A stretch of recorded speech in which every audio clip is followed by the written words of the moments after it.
Have you experienced jokes at work that crossed the line? How did you handle it? And what was the outcome? Humor in the workplace can build camaraderie, but discriminatory jokes can create a legally actionable hostile work environment.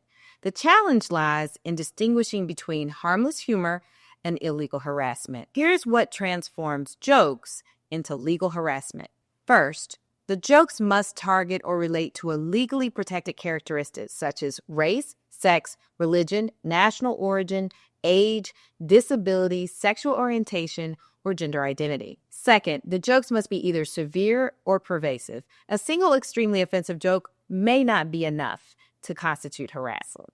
And more commonly, less severe jokes must be pervasive, occurring repeatedly over time to meet the legal standard. Third, the jokes must be unwelcome. If you participate in the jokes or use similar humor yourself, it weakens your claim that the behavior was unwelcome.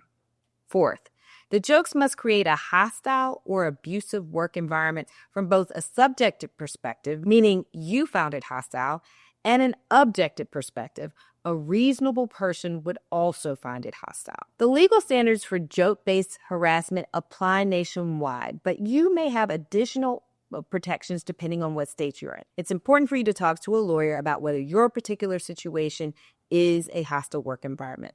There's some important evidence that you should collect if you're facing a potential joke-based harassment environment. You should have detailed documentation of each incident, including exact quotes, dates, locations, and witnesses. You should have any written evidence like emails, texts, or messages containing the offensive jokes. You should have names of others who experienced or witnessed similar conduct. Records of any complaints you made and any employer's response would be helpful. You should also keep track of any documentation of any negative employment actions that you experienced while the harassment was going on. So remember that context matters, and courts will consider factors like who made the jokes, whether it was a supervisor or a coworker, whether the jokes were directed at you personally, your physical proximity, and whether jokes were made in private or public settings. So courts might also consider the nature of your workplace environment. Have you experienced jokes at work that crossed the line? How did you handle it? And what was the outcome? Share your experience in the comments to help others who are facing similar situations.